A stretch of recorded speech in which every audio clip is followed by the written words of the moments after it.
should have one of these booklets. If you don't have a booklet, put up your hand and I will get you one. You got one, brother? Yes, all right, put it on, yeah. My wife will do that. No, it's good. Everyone needs one, yeah? Some men don't like to have one. They say to their wives, you can do the writing, but that's not how it works here. Okay. You need some in the back there? One more? There you go.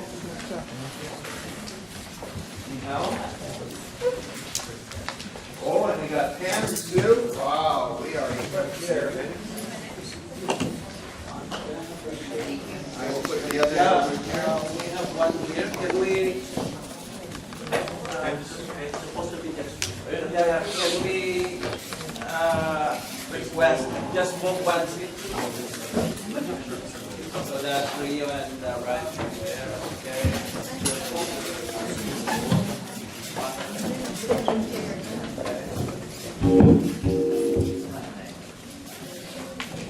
This one.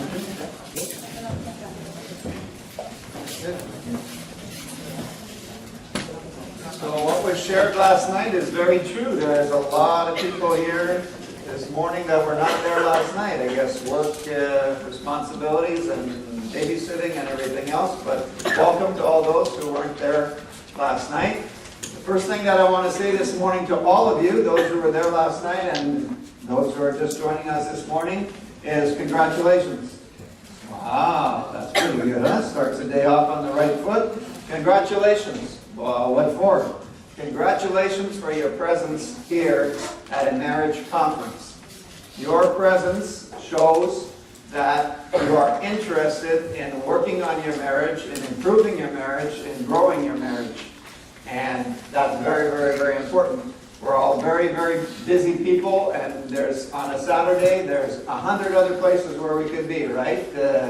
Getting ready to put the pool, close it all up and get the winter tires on and whatever, making muffins and babysitting the grandkids. And there's just so many things, like a hockey practice, whatever. There's so many things so many places where we could be, but you have chosen to be here, and I say congratulations. Congratulations a second time. Because by your presence at a marriage conference, you have contributed to shattering a myth. And you know what that myth is? The myth is going around in society, and especially in our churches, that you only go to a marriage conference if your marriage is in trouble. That's what people believe.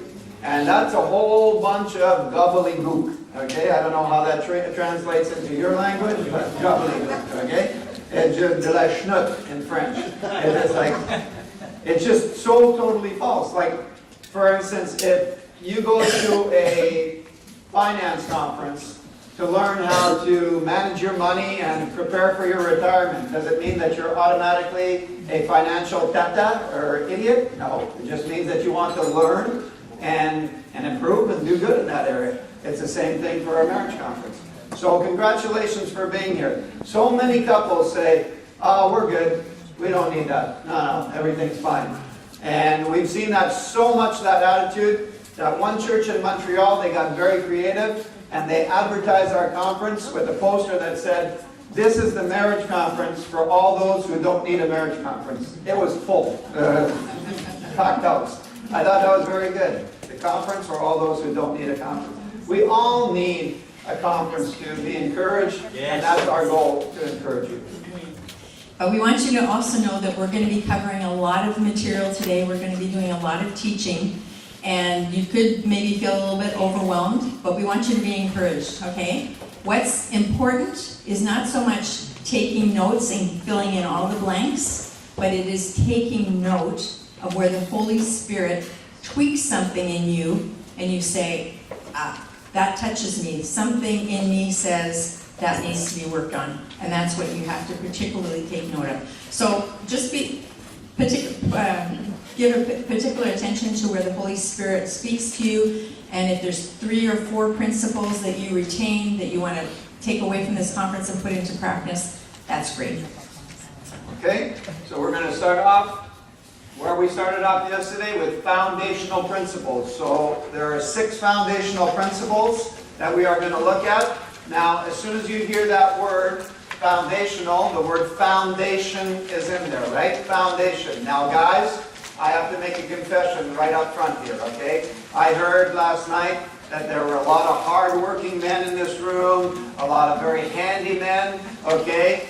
It's not that I'm not hard-working, but I am not handy, okay? When it comes to construction and manual labor, I've got 10 thumbs, literally. Like I see these guys make patios, extensions onto their house, and remodel their basement and everything. It's like, you gotta be kidding me. Like, if our neighbor comes over to borrow some tools, which has happened, I say, do you want the hammer or do you want the screwdriver? Because if I can't whack it or turn it, that's about the limit of my abilities, okay? I made a living in my life with my mouth, talking and with interpersonal relationships, with my people skills, but not with my hand skills. But I know enough about manual labor to know that if you want to have a solid building, you need a solid foundation, right?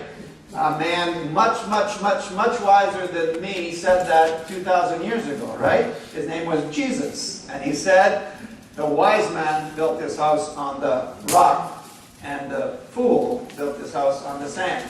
You need to have a strong building, you need a strong foundation. So these are foundational principles. So for those who weren't here last night, we're not going to spend a lot of time on this, but we want you to start here. You change your marriage by changing yourself. You change your marriage by changing yourself. If he works on him and becomes the man of God, and she works on herself and becomes a woman of God, the marriage is automatically the winner. Don't try and change your spouse, try and change yourself. You change your marriage by changing yourself. Number 2. So the second principle is that for a marriage to flourish, both partners must work on it. Okay, and when we say work on it, we mean invest time and effort. Okay, so both partners must work on it. They must invest time and effort. Now, we like to work on a lot of things, don't we? You know, we like to work on, as Jerry mentioned, the renovations of the house, putting on that addition to the house. We like to work on our financial portfolio, possibly. Maybe we want to work on getting a higher education so that we can, you know, have a bigger financial portfolio or things like that. If you're like Jerry, you want to work on, we also want to work on our physical fitness. That's very much in vogue today, to be working out every week, 3 times a week. Okay, if you're like Jerry, you want to work on your golf swing. Mm-hmm. I like to work on that. Yeah. And when we came back, we mentioned last night. We like to work on all of those things. Yeah. But we don't like to work But on we don't like to work on our marriage, or we don't think, you know? And then when somebody says you need to work on your marriage, then we're like, what? I work 40 hours a week? Why do I have to work on my marriage too? We want it to be easy, we want it to be smooth. And when we mentioned last night that Jerry and I had been away for marriage counseling for ourselves. We went away for a whole week intensive. Imagine, men, a whole week. And when we came back from that, a woman in our church, a good friend of mine, her name's Elizabeth, and she said, when we talked about this point about working on your marriage, Elizabeth almost had a hissy fit. She said that, I work 40 hours a week. I want to come home and for my marriage to be simple and smooth.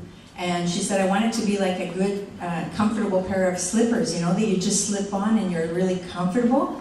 And I said, you know what, Elizabeth, those slippers had to be worked in until they're at that point of comfort. So that's what we're talking about. And I said to her, Elizabeth, like, that's just a myth. It's just a huge myth that marriage is simple and easy and that it's going to be always smooth. I mean, that's like Hollywood. In Hollywood, it always ends with soft music and a sunset and everybody lives happily ever after. I said, but that's not reality. I said, Elizabeth, how can it be simple when you take 2 people from 2 different families, 2 different backgrounds, 2 people that have 2 different sets of values, that have 2 different personalities, that have very strong opinions, 2 people that are selfish, 2 people that are sinners, You put those two people together, she puts on a white dress, he puts on a tuxedo, and they go to the front of the church and you say, may God bless you and live happily ever after. It's not simple. There's nothing simple about it. As a matter of fact, what is simple and easy and normal, what happens with no effort whatsoever or no work, is that with time and with all of the different responsibilities that we have, first of all children and work and everything else that's going on and church responsibilities, and we just get running and running and running very quickly in society, what happens very naturally without any effort is that, I'm going to hurt myself here pretty soon, okay, is that, yeah, you just grow apart from one another. That happens just effortlessly. That is the natural tendency, is that in a relationship we are going to grow apart. So if we want to counteract this natural tendency, we need to intentionally work on our marriage. And what do we mean by that? Invest time and effort. It means coming to conferences. It means reading books together. It means discussing. It means praying together. It means every couple should go away minimum, I'm going to see some elbows come out here, minimum twice a year. Really, minimum, to go away on a weekend, no kids, no nothing, and just have a time of fun and romance and making love and just all that great stuff. I mean, you just need to do that. There's couples in our church that said, it's been 10 years since we've been away. Like, how are we going to find the time and the money and the kids and babysitters and everything for that? Like, it's just obviously not your priority at that point in time, right? It means date night. What do you mean? I've captured her heart. We're married. I got her. Like, I did that when we're recording. I don't need to do that anymore. No, date night. Twice a month. Every 2 weeks. Twice a month. One time she's responsible for choosing the activity, and the other time he's responsible for choosing the activity. Go out on a fun date night. The goal is fun, okay? You don't go there and talk about work or finances or the renovation project or get into a fight at the restaurant, okay? It's just fun, like crazy fun. Just go out and have fun. And the guys say, well, okay, and you limit yourself to a restaurant and a movie. Okay? Don't go to the movies. It's about communication. Movies, I'm not against movies. Like, you're both zombies looking at the screen. There's really nothing, there's no interaction that's going on. One of our best date nights recently was, we went to a place called the Regriatec in Montreal. I think Kathy saw an ad for it in the newspaper or something. Describe what we did that night. Well, it's Thursday night special. It's $11 per person. So you have like mini golf, you have bumper cars, imagine bumper cars, and you have laser tag, and what else? Roller skating. And then there was a fifth one, I can't remember. Anyway, so this was all included. But I tell you, on the way home, I was laughing so hard. I've never played laser tag in my life. But I was just like, kind of all like, ha, ha, ha. So anyway, it was just a really funny and fun night. It's just like we were teenagers all over again, and we just like had fun. And couples don't know how to have fun. They don't know how to invest time and effort in their marriage. One guy in my church, when I mentioned that in a conference, he said, we had a date night like last Saturday. And I said, really, what did you do? And he said, well, I went to Canadian Tire and I bought 2 rakes. And I got her to come out in the backyard and rake all the leaves in. And I said, are you nuts? Like, that's not a date night. I said, listen up. Unless you made love in the leaves afterwards, that's not a date night. It doesn't count. Whatever. Just investing time and effort. Now, it's very interesting. We put this slide up there. We've been doing conferences for 9 years.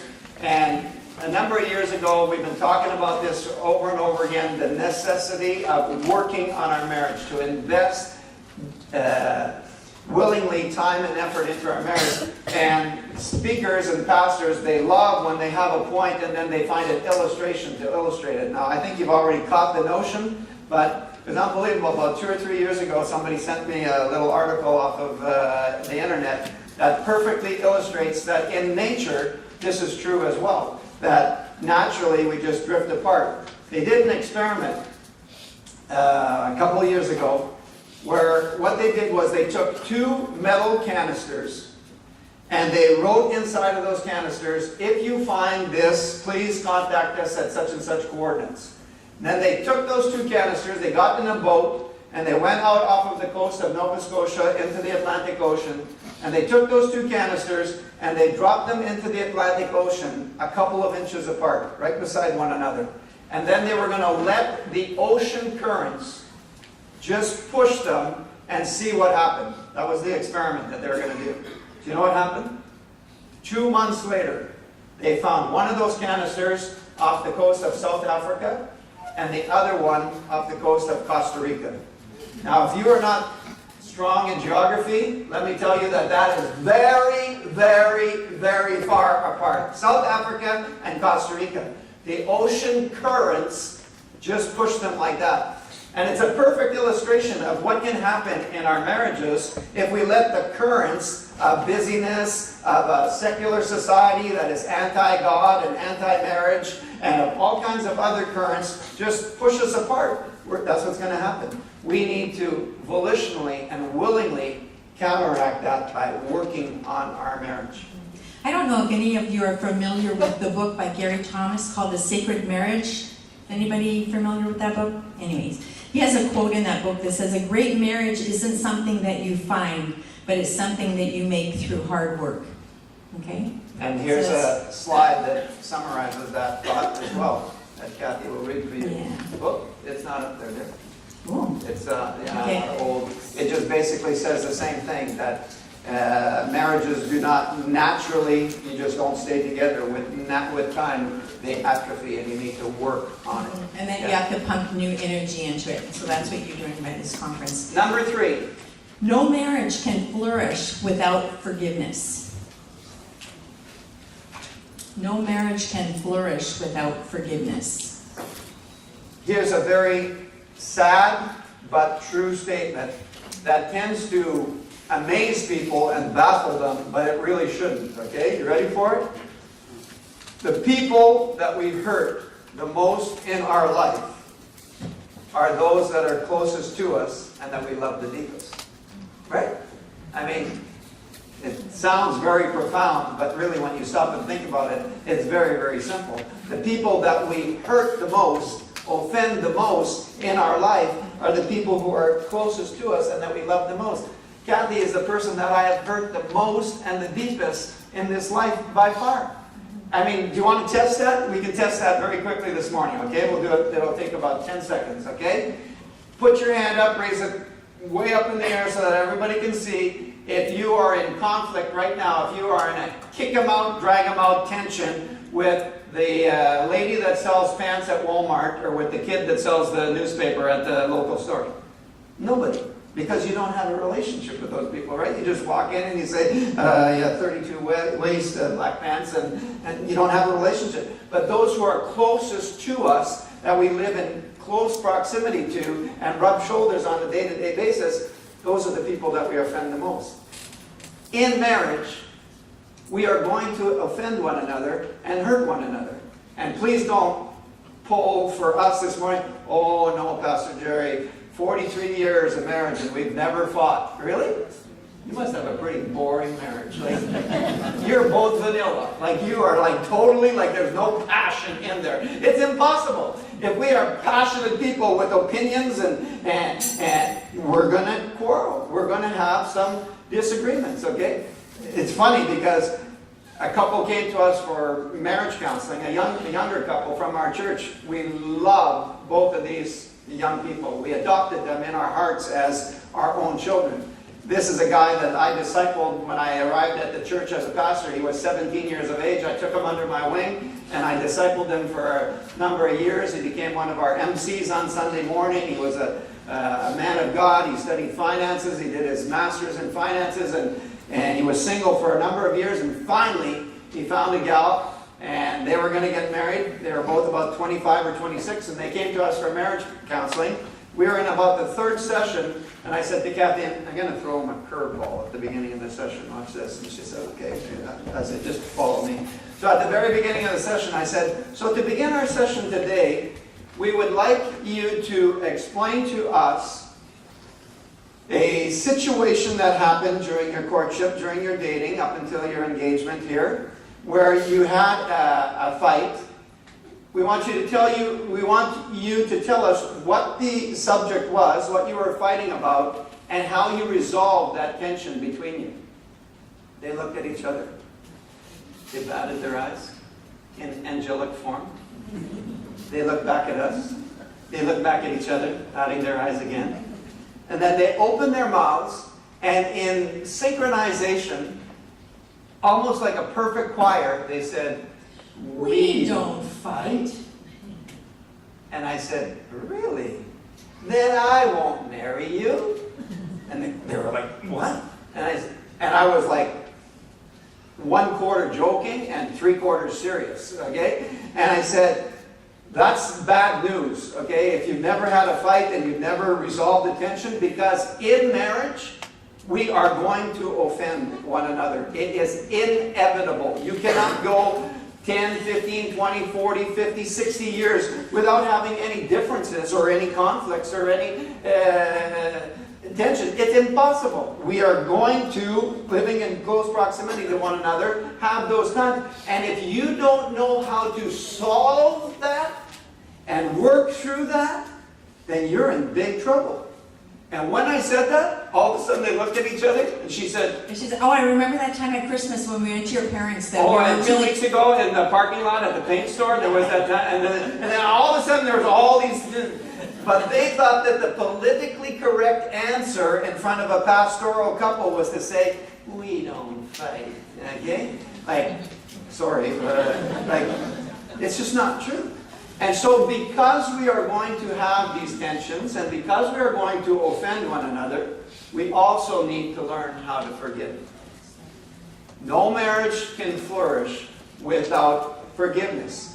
And by forgiveness, we mean continual, heartfelt, complete, and immediate. And from the heart, from the guts. continual, heartfelt, complete, and immediate forgiveness. Now, we could go on for a long time talking about this topic this morning and how important it is. We got a couple more things to say, but we're going to save the majority of it for tomorrow morning.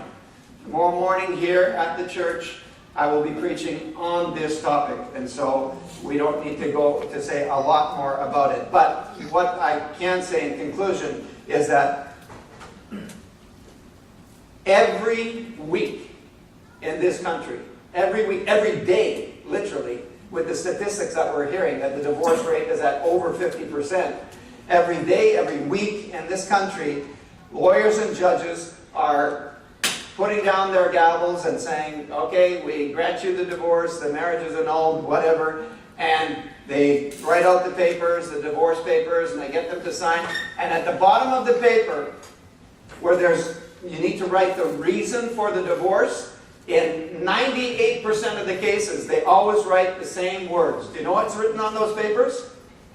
Irreconcilable differences. Doesn't matter what happened. Finances, adultery, doesn't matter what happened. Okay, spousal abuse, doesn't matter what happened. They write at the bottom, irreconcilable differences. And then they sign the paper. And you know what? That's a lie from hell.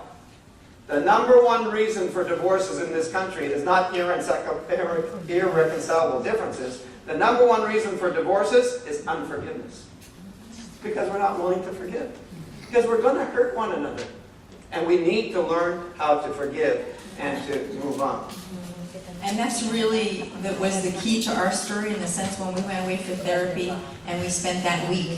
If we wouldn't have been able to forgive each other from the heart, we wouldn't have been able to rebuild, and these principles that we're going to teach you today would have been for naught. Okay? It wouldn't have helped at all because at the base there would have been this garbage heap of unforgiveness. You can't build on a garbage heap of unforgiveness.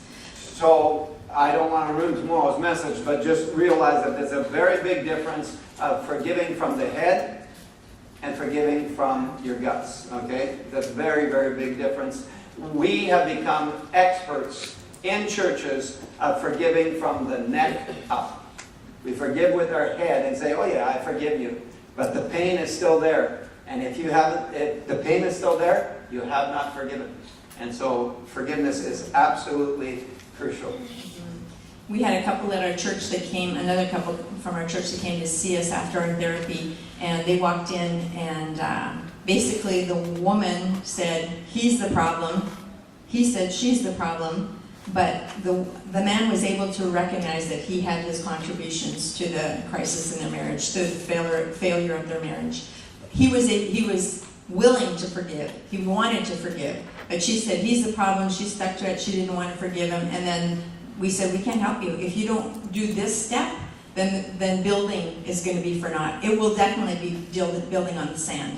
Because when an extension comes, then you bring all this stuff back, you know, from the hurts, you bring it all back and you put it in their face, and you don't get anywhere.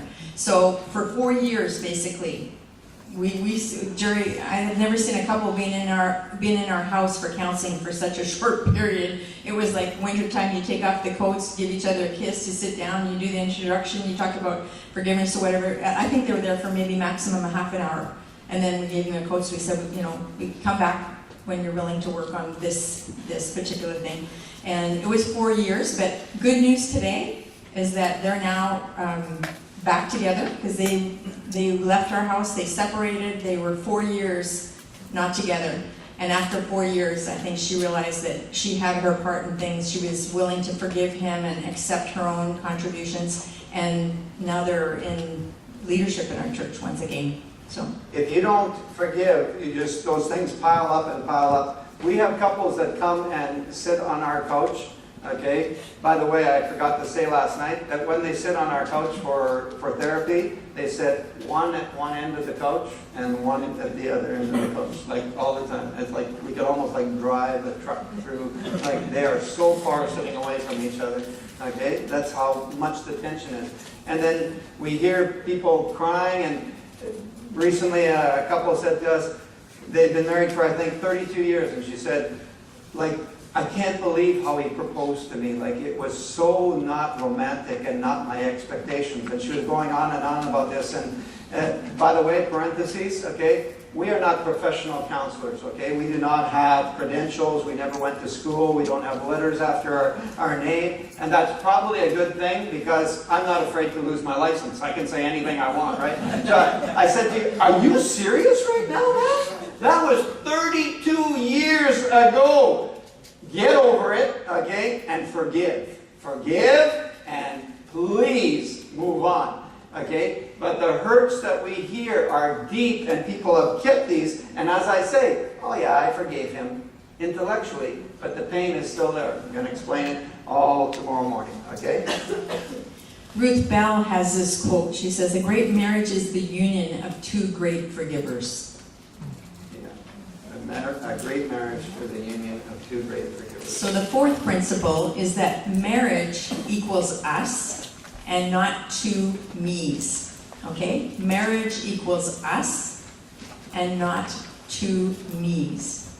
By the way, we have two of our children that live in the United States of America, one in Missouri and one in Pittsburgh. And when our son-in-law from Branson, Missouri, Ryan, saw this slide, he loved it. He said, oh, marriage equals U.S. No, it's not U.S. Okay? Marriage equals us and not two me's. In other words, we are not two individuals. We have to develop a us, we mentality. Okay?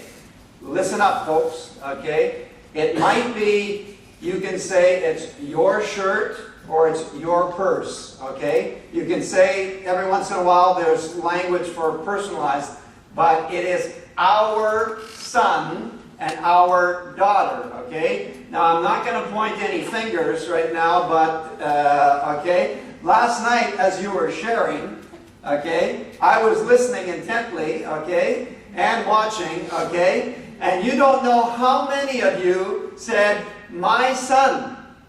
It's not your son, it's our son. It took two people to make that child, according to all biological accounts, okay? And it took two people to raise that child, and you did it together, and yet when we're out in public and we're talking, we say, my son. And it's weird. And it is you're going to say, wow, you're getting hung up on semantics and on language there, Pastor Kramer. No, I'm not. It's a revelation of the individualistic society that we live in right now. In the world, without Jesus, people are simply two individuals that get together, okay? They put some of their finances together, but not all their finances. They can now have sex together, okay? But they're still two individuals, and the moment that it's not working out, I'm heading for the door. That's how our society, our Canadian society, works. There's no commitment, there's no togetherness, there's no us, we're in it till death do us part. Now congratulations to all those couples last night that said 35 years, 37 years, 43 years, fantastic. You are an inspiration to us of longevity, okay? But we can live 43 years together as two individuals too, right? With parallel lives. And there's no us, there's no unity. We need to change the cassette, change the program of me to we. Okay?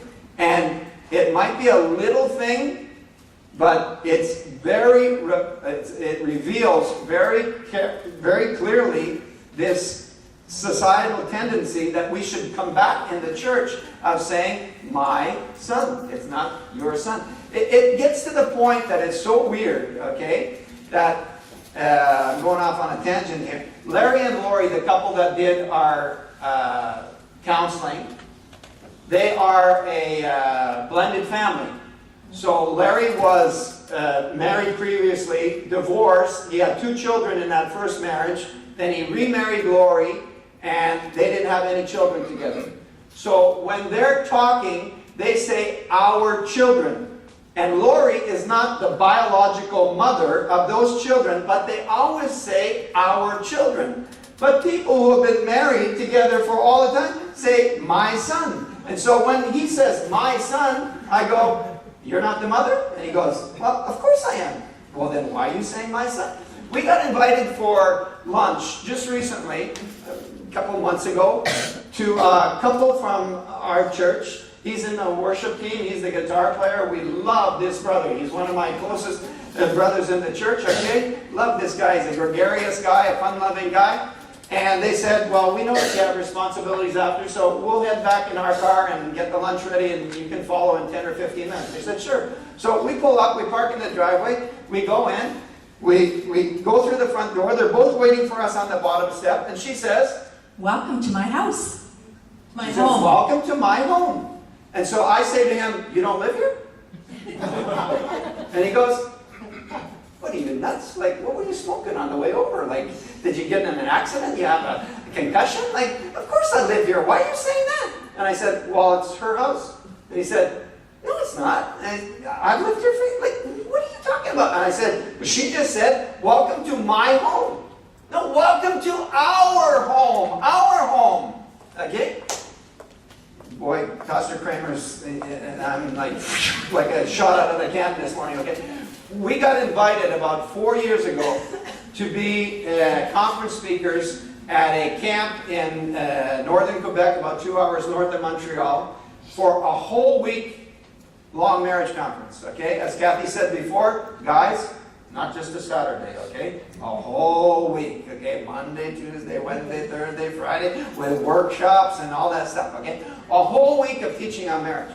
And I remember the organizing committee, they had contacted me ahead of time and said, so in terms of your honorarium, how much do you charge? I said, don't worry about honorariums. We do this for the Lord, and we want to encourage couples, and whatever you give is fine, and we don't like to talk about finances, okay?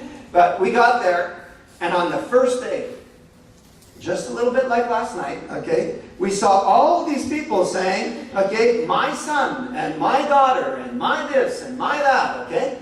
My car, and whatever. And it was like, my, all over the place. And I said, whoa, time out, hang on. I said, I got the organizers together, and I said, I've changed my mind on that honorarium thing. And they said, oh, really? I said, yeah. I said, we're going to put a big pot, okay, right up here in the corner, okay, big pot. And every time one of these couples this week says, my son, my daughter, my house, okay, they're going to put $2 in this pot right here, okay, at Toonie. I said, that'll be our honorarium. Kathy, ching, vacation. We're going on a cruise, baby. I mean, like, it was like unbelievable. It's not me. Marriage does not equal me. It's not two me's. It's us. Mm-hmm. And that's an adjustment to make, isn't it? Because oftentimes we go into marriage and we think that life is going to go, we're going to continue to do the same things that we did before without consideration of our spouse. And to consider our spouse in everything that we do in marriage is so, so important. And that is what makes marriage the strength that it is. Okay, is to really consider one another and to consider us. So if the husband is going to change jobs, that's everything you do is going to affect your spouse in the little things and the big things. So you need to consider them and see how they feel about the decisions that you're making, and you make decisions together. Our son got married just recently. See how I do that? Our son, okay? Our son got married 2 years ago. And as he was preparing for marriage, he got married when he was 32 years of age, okay? Parentheses. By the way, I'm going to give you a job, okay? What is your name? Anna, okay? I'm going to give you a job from now till the end of the day. Do you accept the challenge? Do you accept the assignment? Yes, very good. Okay. Anna, I have a tendency to open a lot of parentheses, and I don't necessarily close them, okay? So after I open a parenthesis, it's your job to remind me to close it, okay? Just do the signal. Yeah. Yeah, okay, very good. Oh, yeah, exactly. You have to follow. You have to listen very carefully. He usually says this is a parenthesis. So he got married when he was 32 years of age. And Larry Russell, our counselor from SHM, this is the parentheses, says that there is no more selfish person on the planet Earth than a single person, than a bachelor or a bachelorette, right? The definition of single life is I do what I want, when I want, how I want, right? That's what single life is. And the longer that you are single and then you get married, what an adjustment. I mean, people come to us, and there's a couple that came to us recently. This is a parentheses of the parentheses. No, I'm opening it again. A couple came to us recently. They were both in their late 40s, and they were getting married for the first time. And they told the co-pastor, "Oh, we don't think that we need any marriage preparation because when you get to our age, you kind of got life figured out and you know what you want." And we had to, woo! Kind of like, you need marriage preparation 3 times more than the 21 and 22-year-olds. You know why? Because you've been single for 45 years. You've been doing what you want, when you want, how you want, and now you're going to adjust to having another person in your space. That's huge, okay? And so Tim was 32. Now I'm back to the first parenthesis. Tim was 32 when he got married. So he'd been single for a long time. And his dad is a professional counselor and speaker, marriage speaker, going all over. And he said, "You got any advice?" And I had one piece of advice for him. I said, "Your life as it has been up until now. Take every single thing off of the table. Take it completely off of the table. Then you get married, and then you add those things one at a time back onto the table. Once you have agreed with Mary that, yes, this is something that is for us and we're going to do." In other words, you play in 2 touch football leagues. You got these friends. You got that weekend. You got this. You got that. You do this. You do that. You do this. You do that. You are now getting married. So your single life was something else. Take it off the table. And then when you say, "Hey, Mary, would it be okay if I play in a touch football league on Thursdays this year?" And she says, "Oh, sure, no problem." You put it back on the table. But you don't come into it and say, "Hey, this is what I'm doing." It's all about us. It's consideration. It's consulting. Marriage equals us and not to me. Another couple came to us, and they were both from Christian families. They were both graduates of a Bible college. So we're not talking about some, backslidden, nominal Christians here. These were committed young Christians. They're in their early 20s. They had been married for 15 months. And they were on our couch because they wanted to get separated. 15 months.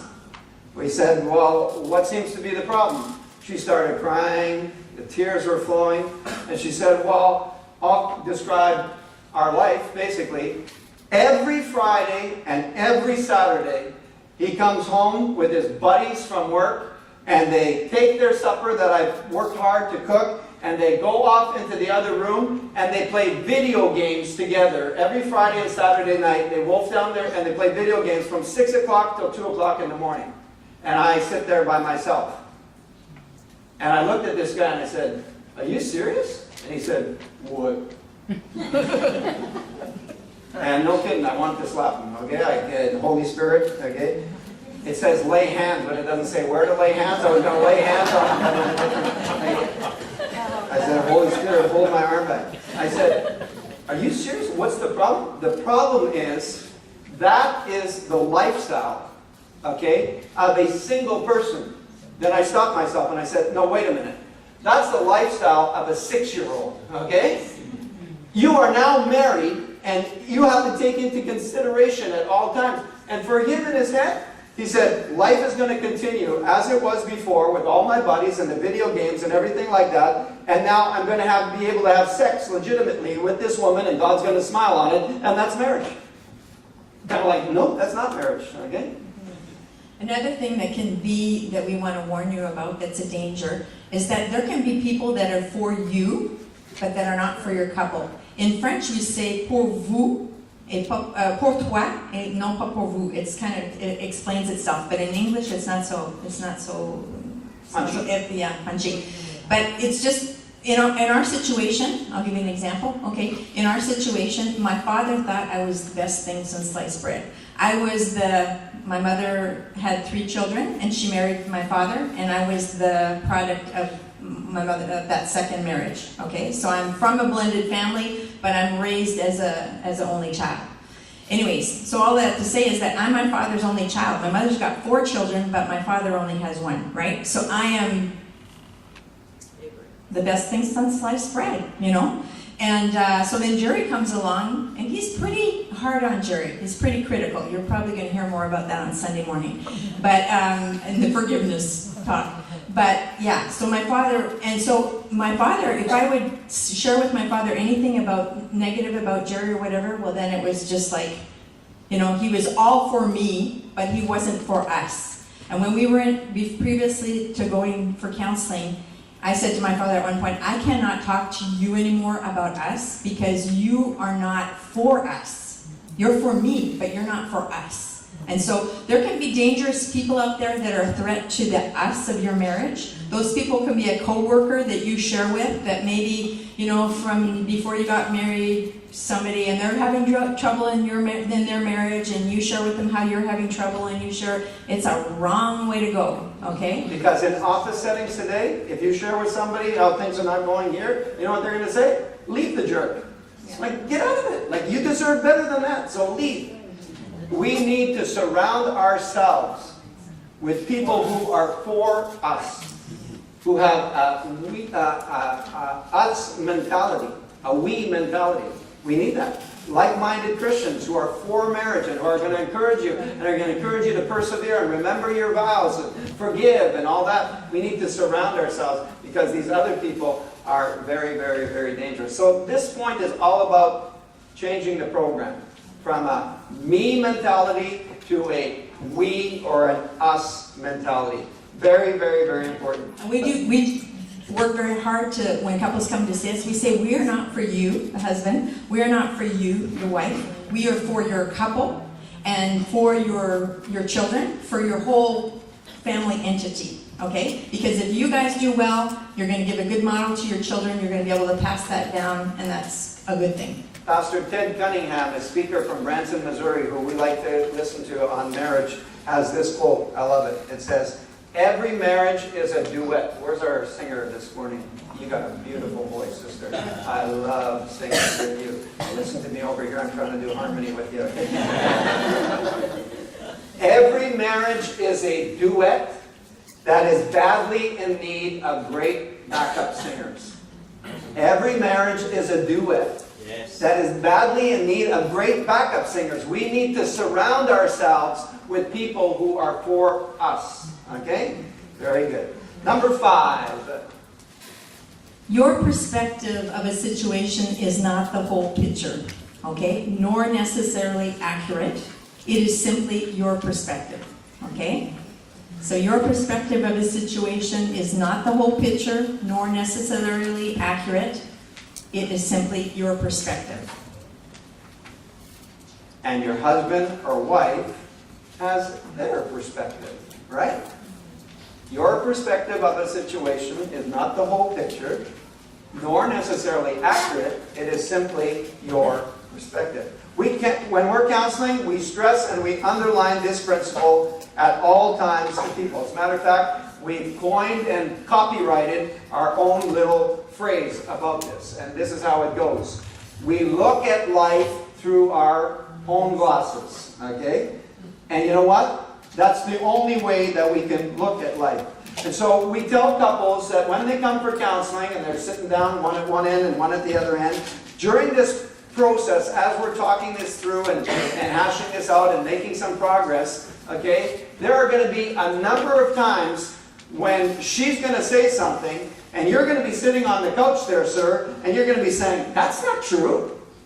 Or he's going to say something and you're going to be sitting there and going, that's not true. Okay, I'll give you some very stereotypical examples very quickly. Okay, she's going to say, in her frustration, she's going to say, you know, it's my perspective, or I have the feeling, or it feels like he does nothing around here. He comes home from work and he goes downstairs and he drinks beer and watches hockey. He does nothing around here. And he goes, that's not true. Is it true or not true? For us at that point in time, it's not even important. What's important is that's what she's feeling. That reveals a lot about the stress and the tensions that she's feeling, right? It might be exaggerated, it might be, but it's her perspective. He might say, well, you know, I get the impression, or I have the perspective, or I have the feeling that she spends 3 times more than we make in a month. And she says, that's not true. Is it true or not true? Not important. It's his perspective. It's revealing that he's irritated, that there's something that's going on there, okay? Your perspective of a situation is not the whole picture. You both have differing perspectives, okay? And the key to working things out is to harmoniously, okay, and smoothly work together with your differing perspectives, not turning those situations into a war, but to find a win-win solution. That's not in your notes, but you can write it in a margin, okay? Win-win solution. That's what we're looking for. We're looking for a win-win solution, okay? Folks, we're standing in front of you. We are professional marriage speakers, okay? And we want you to know that coming into the marriage, we have differing perspectives on tons of things. And today, we still have different perspectives on different things, okay? You want a short list, very short list of some of the things that we have different perspectives on coming into the marriage? Finances, definitely. The role of sports in society and what role that should play in our family, definitely. Some certain sexual practices, we had differing perspectives on whether that was okay or not. Christmas, and the fastest way to get to the pharmacy. Okay, a very short list. We can have differing perspectives on all kinds of things, and we're convinced that our thought or our way is the right way, and that if they would only see it my way, everything would go smoothly, right? But we have different perspectives, and we need to find a win-win solution. Now, what you don't need to do, and what you must not do, is to, okay, I'm going to swear here in church, okay? I'm warning all the pastoral team that I'm going to swear, okay? I'm going to say a swear word, so if you're videotaping, you might want to stop it, okay? I'm just teasing, okay? What you don't want to do, okay, to find a solution is to compromise. That's a swear word, okay? Compromise. Compromise. That's what the universities teach. That's what secular counselors teach. Oh, well, you need to find a compromise. In other words, you need to both kind of find some middle ground. You know what? That's always a lose situation. It's probably lose-lose. Neither one of you are happy when you compromise. In French, there is the weirdest expression in the world. It doesn't translate into English. I have no idea whether it translates into Tagalog. Okay? But they have this expression in French, okay? In order to find the solution, les deux ont mis de l'eau dans leur vin. And it says, both people put water into their wine, and therefore they worked out a compromise solution. You know what you got now? Crappy wine. You're like, nobody wins. It's like you've diluted the situation. Like, kind of like, that's not a solution. You do not, compromise is not the answer. And you also do not need, second swear word that's coming up, okay? You do not negotiate, okay? Unions negotiate, okay? In marriage, we do not negotiate. What we do is we sit down and we have a heart-to-heart, frank, honest discussion, dialogue, where we try to, the number one thing that you try to do, and a lot of people don't do this, is to try to understand the other person's perspective. That's the number one. What we usually do is we try and ram home our perspective, right? No, you don't get it. Like, stop talking, I will tell you, okay? If you would just, you need to understand the other person's perspective. Walk a mile in their moccasins, okay? And you will. So let us give you an example, okay? This isn't theory. We told you last night that we were going to be very practical. Let's give you an example from our list. Let's take sexual practice. No, let's take Christmas, okay? Christmas. Are you two nuts? Like, you're born-again Christians and you fight about Christmas? Every year, for the first 10 years of our marriage, the first 10 years, we fought every year about Christmas. It was our number one fight every year. You guys are like, really? No wonder you went away for counseling. No, we fought every year about Christmas. Why? What? I'm telling you, it was so bad that when I woke up on December 1st in the morning and went to go get my cornflakes, I would turn over the calendar from November to December and go, oh no, here we go again. It's coming down the pike. I just knew it was coming, okay? And the reason was because we had two very different perspectives of what Christmas is, what it represents, and what it should be. For me, Christmas is all about Jesus, okay? It's about Jesus. The incarnation, God was made man and dwelt among us, okay? Christmas carols that speak about Jesus and Jesus-centered, okay? All of the other commercialization and the crap, okay? The fat, obese guy in red and white running around the shopping malls, okay? Rudolph the Red-Nosed Reindeer, if I had a gun, I would have shot him, okay? They're like, I cannot take... Satan just uses all of that stuff to just confuse people about what Christmas really is. And we've just like totally taken Jesus out of it. Okay, Jesus is the reason for this season. That was my whole perspective. And Kathy had a different perspective of what...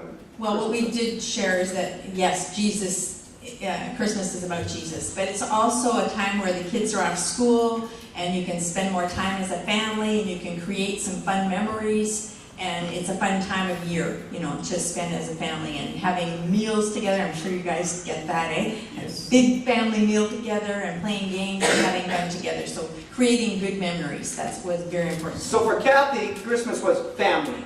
And family time and family memories, okay? But it also came with it all of the gift giving, and we're supposed to give, okay? And she'd say like, oh, I took some money out of the bank to buy some presents for the grade 5 science teacher at the elementary school. And I said, why are we buying presents for this person? Like, I don't even know them. Well, it's that time of year. I said, don't buy into that. So yes, we shared Jesus in common, but we also had very different... So we sat down, and she understood that for me it was all about Jesus, and I understood that for her it's all about family. And I said, I'm not against family and building up family memories, but I had to stop talking long enough to understand the heart of what she was saying. Family, Jerry, I want this to be about family. So I said, okay, I can get into that. I'm a very creative person. Watch me go. And so we started some family traditions that we one thing we did was there was a production in downtown Montreal every year called the Singing Christmas Tree at Evangel Chapel Church in downtown Montreal. And it was a fantastic portrayal of Jesus' birth with very creative and humor and music. And we would go as a family to that, and our kids still talk about it today. Another one, as I said, okay, on December 24th, we're all going to sleep together underneath the Christmas tree on the floor, and Dad will tell stories and stuff like that. okay, and we did that for a number of years. Fast forward, like 15, 20 years, we were down in Branson with our daughter Rebecca, just recently, and our son-in-law Ryan, and we were there for Christmas, and on the Christmas Eve morning, the women were in the kitchen, and Rebecca came up to me and said, "Hey, Dad, are we going to sleep underneath the Christmas tree tonight? It's one of my greatest childhood memories." Wow.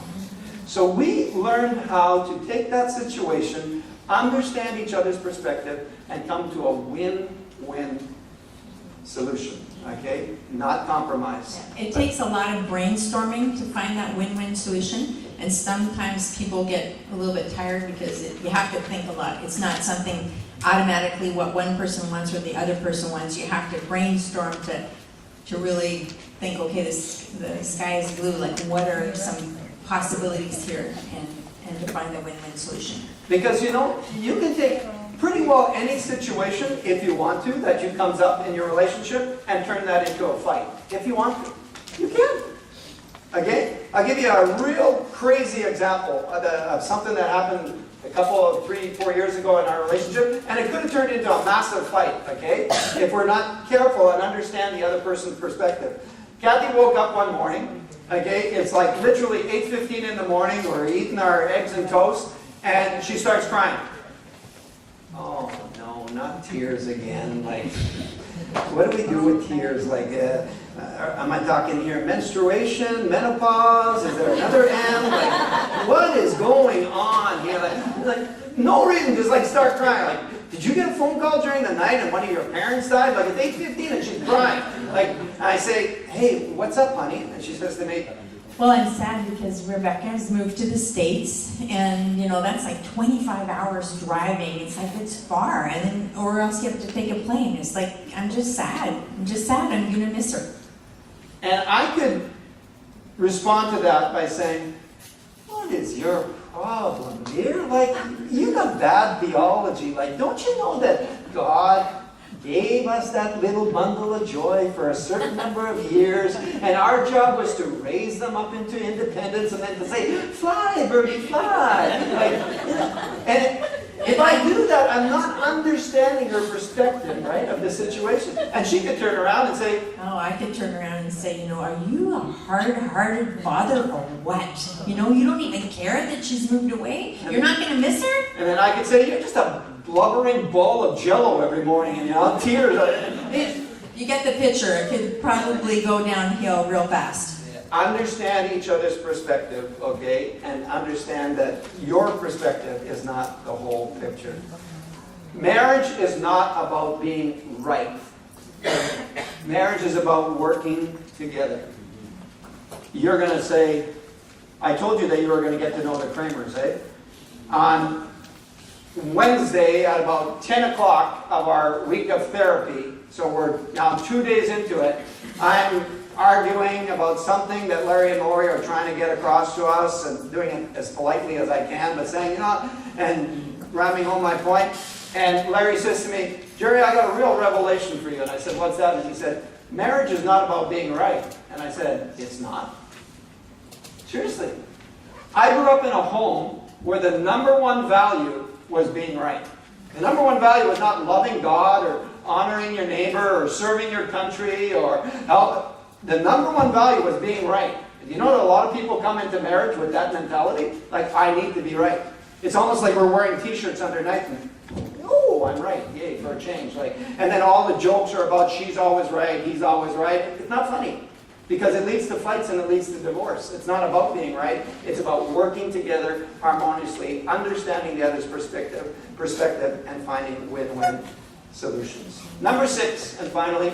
So is a strong, healthy marriage can't be built using a 50-50 approach, okay? A strong, healthy marriage can't be built using a 50-50 approach. It must be 100-100, okay? It must be 100-100. In other words, both spouses must give all of themselves completely to the marriage, right? You must give yourself emotionally, spiritually, physically, financially, and all the other leads that go along with that, okay? In every way, shape, and form, both people need to be committed to it. Now, you know what's funny?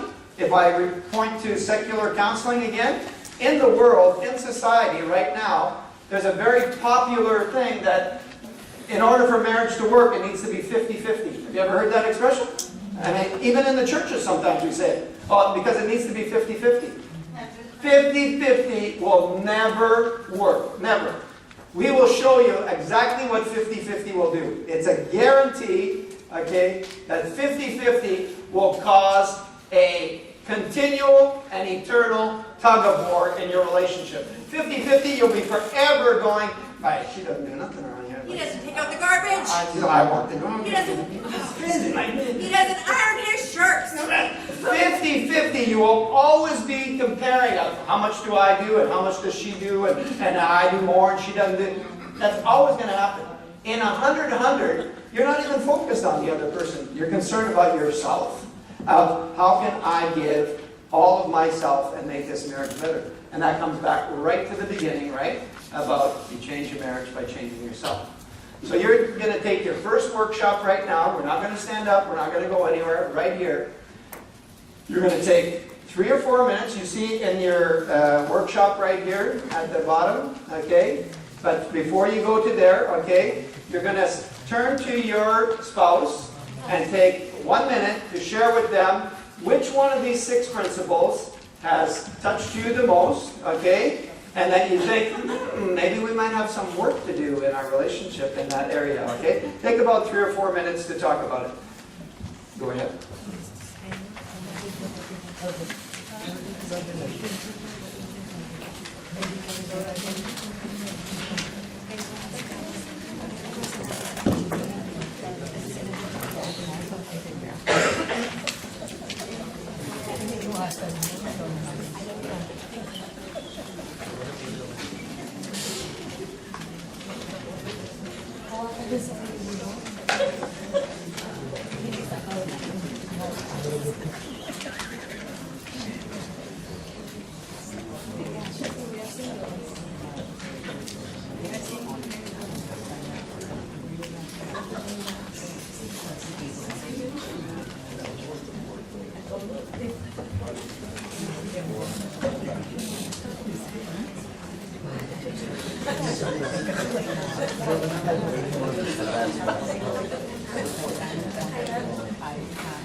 Okay, if up until now the same person has done all of the talking, it's time for the other person to talk. And that happens in certain marriages.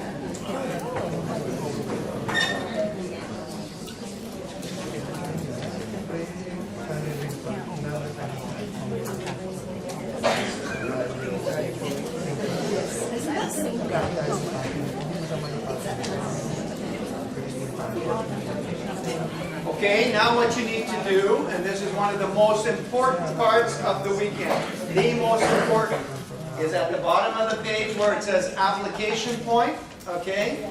That's an action step. As a result of hearing what you heard this morning, what are you going to do okay, in order to change your marriage. Write down something very simple of, this is what it could be anything that the Holy Spirit has said to you so far this morning about any of those 6 principles. It could be perspective, it could be date night, it could be whatever it is.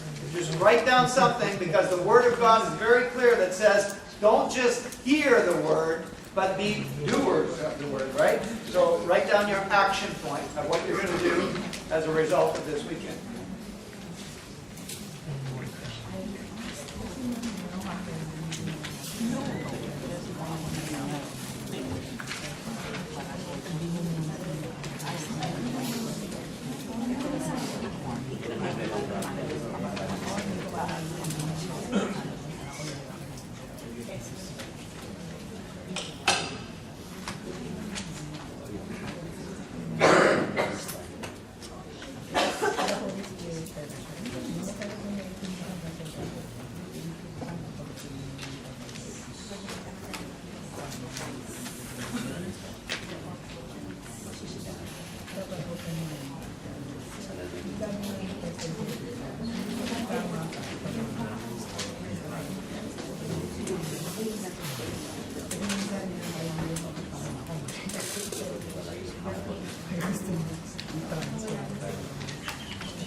Okay, if you follow along this weekend, each one of you is going to leave here with 4 action points, which is absolutely wonderful, because we can go to a marriage conference and walk away from there and go, wow, the food was great, but I don't remember anything that they said. That's not the goal, okay?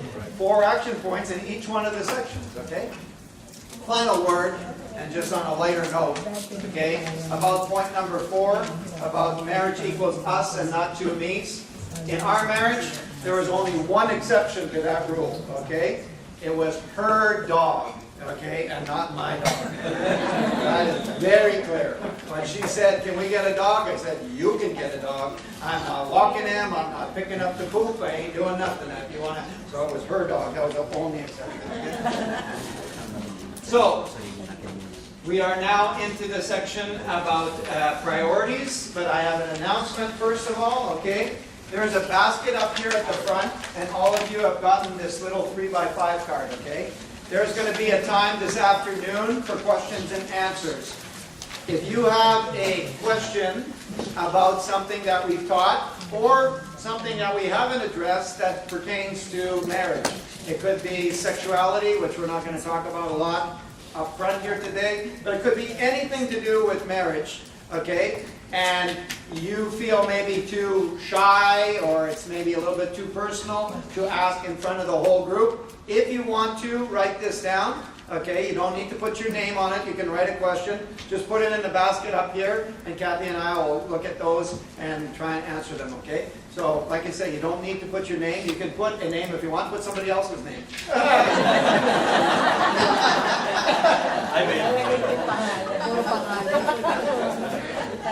Okay, so we are now into our second section entitled God's Priority Structure.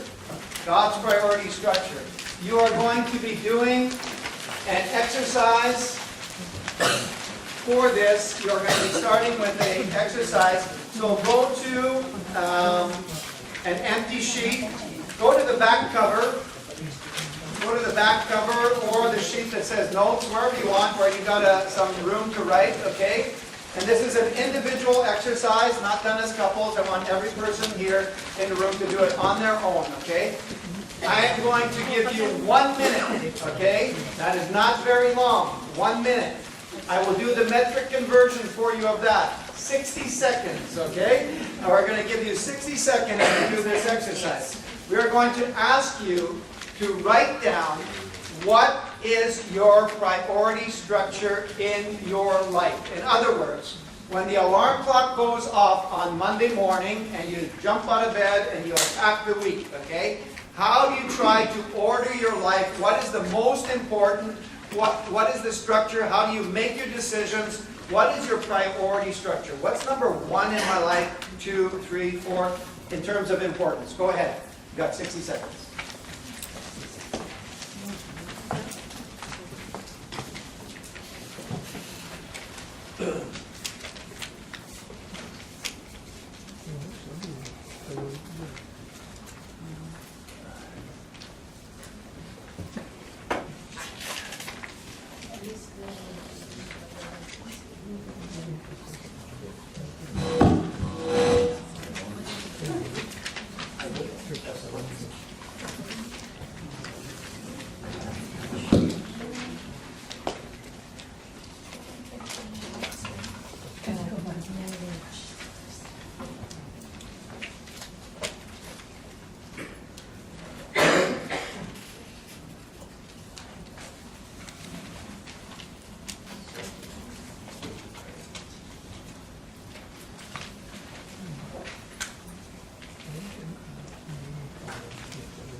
time's up. 60 seconds is not very long. So, now it's time to reveal what you've got written on that paper.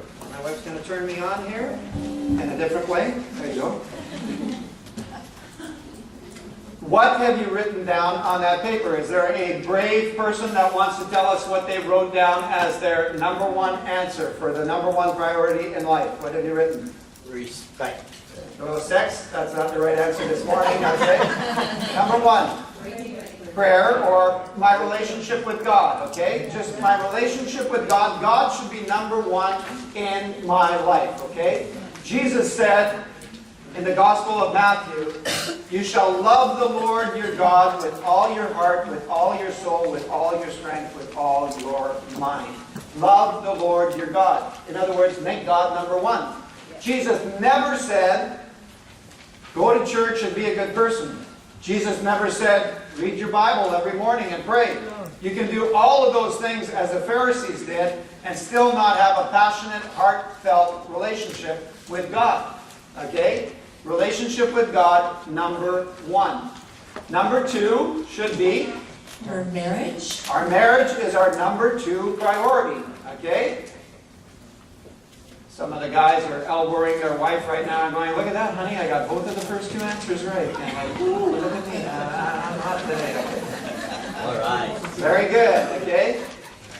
Now, if you're like the majority of the 110 audiences that we've talked to, a lot of you on number three are going to have mine, Kathy. Your children, your minor children, those that are dependent on you. So we put in brackets there, in parentheses, minor children, because your adult children are going to go on a different line. We'll explain that in just a second. Now, this is where it breaks down for a lot of people. Number four, we believe that in God's priority structure, number four should be? There should be Christian ministry or your service for God. Pastor Nino says amen to that. Yes. Okay. Christian ministry is number four. Number five. Is your extended family and friends. And number six. I was just going to say, on line number 5, that's where your adult children go. There's a whole bunch of people on line number 5. Your adult children are on that line. Your brother-in-law is on that line. Your aunts and uncles are on that line. Your in-laws are on that line. Okay, we could go 5A, 5B, 5C, 5D, but we're just like extended family and friends are all on line number 5. And line number 6. And number 6 is your work. Okay. We believe that this is God's priority structure. Now, that needs some explaining. You're looking at that screen this morning, and somebody in this room is saying, Pastor Kramer is, as the Spanish say, loco, okay, a little bit crazy in the head. Okay? How can you have work on line number 6? Like, it doesn't make any sense, okay? The first thing that you need to understand about what we're teaching here is we are talking in terms of importance and not in terms of time, okay? This is a structure in terms of importance and not in terms of time. In other words, we all spend 40 hours a week working, right? Some of you spend 65 hours a week working, but that's a conference for another day, okay, called Workaholic and Too Much Work, okay? That's not our topic today. That's way too much, okay? But we all spend 40 hours in the workplace, most of us, okay? And we don't spend 40 hours in a one-on-one relationship with our children, right? Not 40 hours in a week.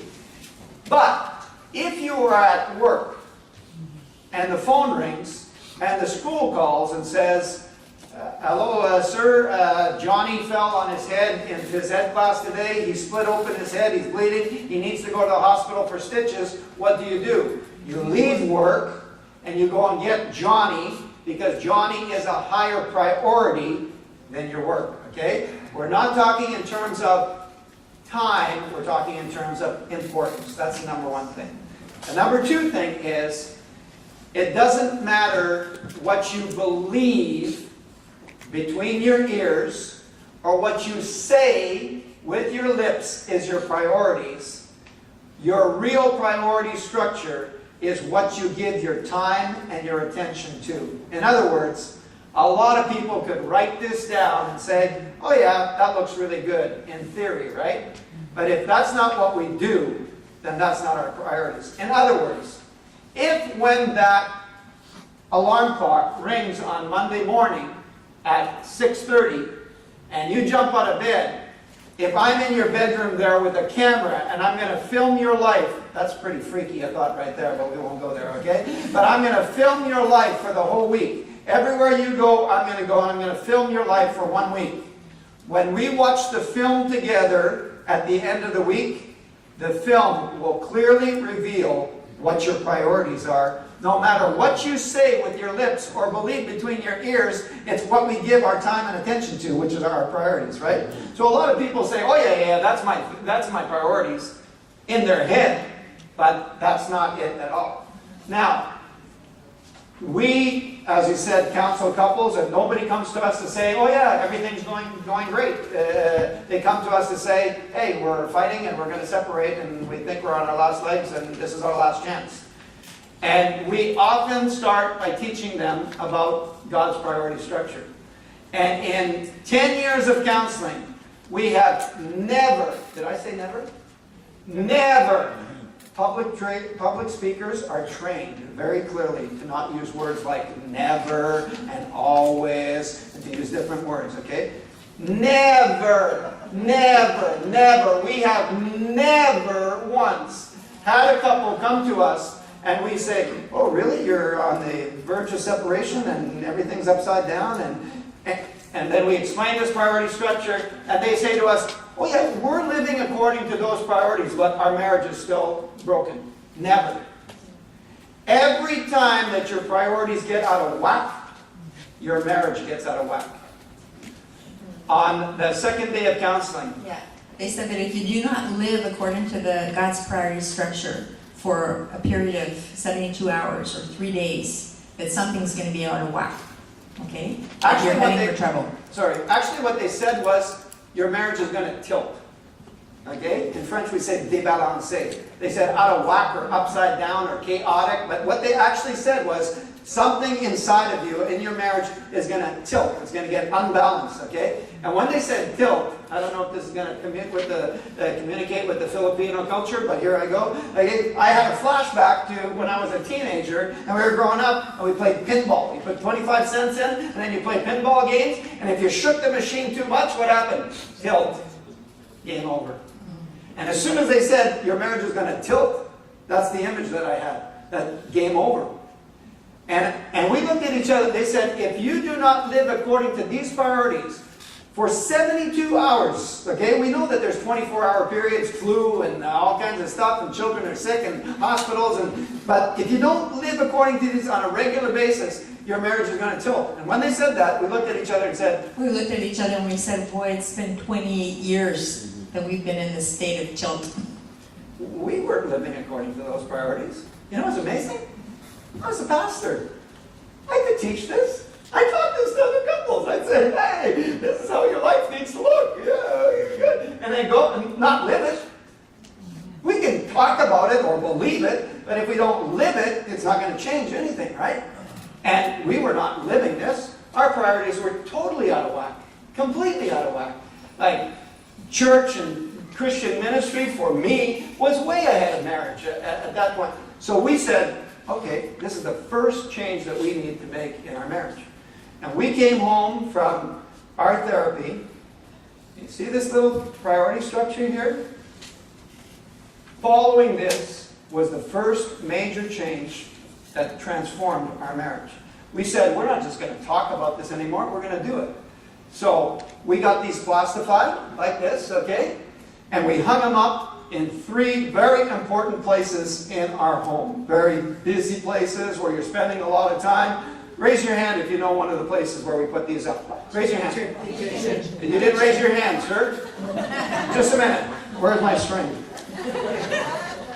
Okay? In the kitchen. Very good. I'm talking to Filipinos. Food. She's a good cook. He's a good cook. She's a good cook. He's a good cook. And like, you guys can't get married if you're not a good cook, okay? I can't make toast, okay? So, yes, in the kitchen, number 1. In the bathroom. Number 2. Number 3? In the bedroom. Hey, you guys are good. It's not rocket science, okay?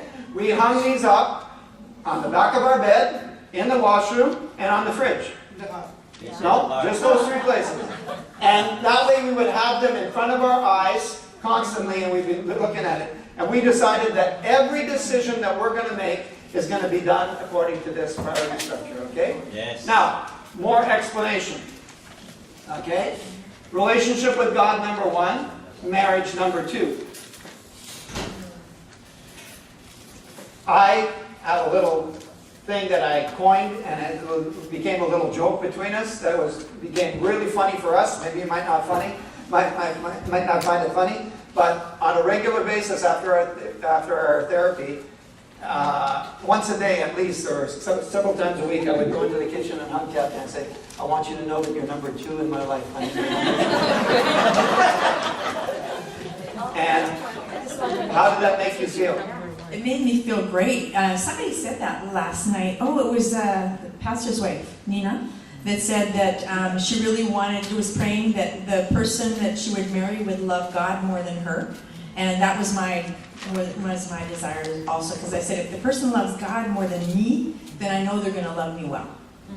You know? Okay. So that's reassuring for Kathy as a woman to know that God is number 1 in my life and in our home, and that God is going to be on the throne of our home. As for me and my house, we will serve the Lord, okay? That God is number 1. Now, what you need to understand, and this is very important, ears open, not time to go to sleep, okay? Number 1 and number 4 are not the same thing. They are very different. And in the minds of very many modern day Christians, number 1 and number 4 are the same thing. And they are not the same thing. Number 4 is your service for God. So if you're involved in this church, amen. Every church needs all kinds of people involved. This conference didn't come about with nobody doing anything, okay? We need to get the food ready and print out the programs and organize and set up the tables. Everybody needs to be involved. So if you are teaching Sunday school, you're on the worship team, or you're an elder, okay, or you're a deacon, that's your service for God, but that is not your relationship with God. Your relationship with God is your personal, one-on-one time of Bible reading and prayer and, open your ears, listening to God. Do you know that there are Christians that have one-way conversations with God all the time? Hey, Lord, good morning. Thanks for a good night's sleep. Sit down. I'll tell you about my day, everything that's on my plate. Listening up, God? So I need to do this and this and this. Bless me in this. Open this door for me. Okay, God, here we go. You didn't take 1 second to obey Psalm 46, which in my Bible says, be still, shut up, and know that I'm God. Oh, it doesn't say that in your Bible? Oh, sorry. Okay. It says that in my Bible, okay? Be still. Be quiet. Be quiet. Okay? Quiet ourselves. In 2018, in the society that we live in Toronto and Montreal especially, it's very hard to be quiet.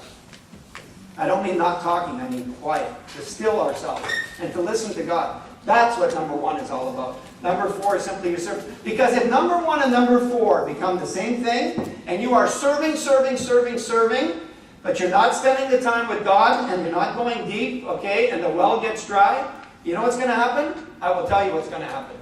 Pastor knows that this is true. You are going to be serving, and then you are going to get hurt by somebody in the church. A leader, a pastor, somebody is going to disappoint you or hurt you. Because that's what happens, because we are imperfect people. And when that happens, you know what's going to happen? You're going to sac ton camp. Sorry for my French, but you're going to leave. You're going to hit the road. And you're going to just dump and you're going to turn your back on God. It's not God's fault. It's got nothing to do with God. But if 1 and 4 are not delineated in our mind, when we're giving service, you have to have your own relationship with God, and then this just becomes a hurt, a situation that we can work out. Okay? So let's say you have number 1 in place. Number 2 is in competition with everything that comes underneath it. Okay? Your marriage is in competition with your minor children, your service for God, extended family and friends, and work. Can I correct that there? Everything else is in competition with Yeah, marriage. sorry. Your marriage is in competition. Well, okay. Everything underneath is wanting to oust number 2. Right. Everything is fighting for line number 2. Yeah. To this point, you ready? We will show you the world's priorities, okay? Did you see that? That was pretty fancy, eh? Jojo, were you impressed by that? Okay? Four years ago, I didn't even know how to make a PowerPoint, and now I can do stuff like this. Woo! Okay? That's for special effect in order to show you that it's upside down, right? This is the world's priorities. Number 1, work. That's the number, okay? Freedom 55. Work, 65 hours. Overtime on Saturday. Hope I didn't step on any toes there, but if I did, that's okay. Okay? Work. More money. Early retirement, okay? Climb the corporate ladder. Parentheses. The professional golfer Tom Lehman, I heard him in a conference say this. The majority of the people in the world spend many years and a lot of sweat climbing the corporate ladder, only to realize near the end of their life that the ladder has been leaning against the wrong building. Yeah, pretty good, huh? It's like, work is not our number 1 priority, but look around you at the people that surround you in your neighborhood. That's the number 1 priority of most people. And the rents and the mortgages in Toronto are so high. How do you want me to exist? I need to work. I need to work more. I need to make more money. That's what it's all about. Number 1A, recreation, sports, and Facebook. Oh, come on, Pastor Kramer, like exaggeration.com, like what's that all about? No. Okay? That's the generation of millennials that is coming up. They wake up in the morning, okay, and they have to check Facebook right away. Like, they can't even go pee. Okay? They have to see what happened during the night on Facebook, like in case I missed something, or Twitter, or whatever, okay? They're like, Kathy and I were recently in a restaurant at Pizza Hut, not far from our place. We went out for lunch on Sunday afternoon. There was a family of mother, father, and 3 kids. There's at least 2 teenagers in there, so they were 16, 13, and 10, okay, at a table next to us. The 5 of them ordered their food. When the waitress left to go to the kitchen, immediately the 5 of them pulled out their phone, okay, and all 5 of them were on their phone like this for the whole time. I watched them for the whole time until the food came back. There was not one physical word that left their lips. It's like, our society is sick. Like, really sick. Anyhow, sorry. Thank you. Addiction. Number 2, friends. Number 3, children. Number 4, pets. Number 5, marriage. Number 6, relationship with God. We put a line through it because the world's not interested in God, okay? You're looking at it and saying, like, Pastor Kramer, like, pets before marriage? We've seen too many marriages where the dog or the cat gets more attention and more affection than the spouse. It's like weird. What's happening, okay? And if you want to live according to God's priority structure, this is what you need to do. You need to walk against the current. You need to swim against the current. And that's not easy to do. I'm a jock, I'm an athlete, I'm a phys ed graduate, and I can't swim a lick. If I fall out of a boat, Maranatha Jesus, here I come. It's like, forget about it, okay? They're like, I don't know how to swim, okay? But I can swim when I'm standing up in the pool in our backyard. I just can't swim in an ocean or in water that's over my head. And I don't know if our family's like your family, but in the summer there's always lots of friends that are invited over, and the big kick is like we're all going to run around in the same direction in the pool. We're going to get this big whirlpool current going, and then we're going to swim against the current. You do that in your boat. Anyhow, it's the big thrill in Delmont, okay? And so everybody's like trying to swim, or you can do that on cruise ships now and all kinds of things where you're swimming against the current. It's very difficult. It's almost impossible. Lots of people drown doing that. Okay? We are not salmon. Salmon, woo, they swim against the current, and somehow God enabled them to do it. But we need to swim against the current. We need to walk against the current. There's going to be 99 walking in the other direction. Okay? Narrow is road that leads to eternal life. Wide is the road that leads to perdition. We need to go against the grain. Now, if we come back to where we were, how do I do that? Okay, Kathy's going to explain also about number 3 and minor children, and number 5 and everything else that works in there. So when we came back from our therapy, we had a child that was 18 that was on line 3, and we had 2 children that were on line 5. So anyways, ours that was on line 3, or line, sorry? 2? Yes, Okay, yes, we will get yeah. that. Yeah, we're trying to go quickly. So, yes, so, and Rebecca. yeah, Rebecca was on line 3. And the phenomenon oftentimes with minor children is that we invest so much in our children's lives that we can be married 30 years and then we can turn to each other and realize that we don't really know each other. We wonder if we still love each other because we put so much attention. And that's not to say that our kids don't need the attention, they do. But if you neglect your marriage at the expense of your children, then they're going to grow up as adults and have parents that aren't together. In our grandparents' generation, couples never divorced after 35, 40, 45 years of marriage, 25. But in today's society, that's what's happening. And you know why?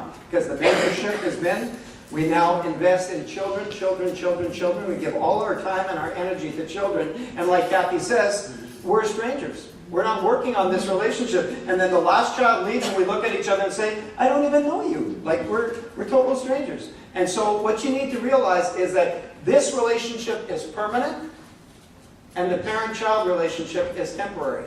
Okay? Now, Pastor, I see the clock and I'm coming, okay? Okay? This is very important in certain cultures. Okay? Haitians, Africans, Chinese, Filipino, okay? I heard last night, family, family, family, family, our children. It's wonderful. Yes. God wants us to invest in family, okay? But we cannot invest in our children to the detriment of our marriage. Marriage has to be on line 2 and children on line 3.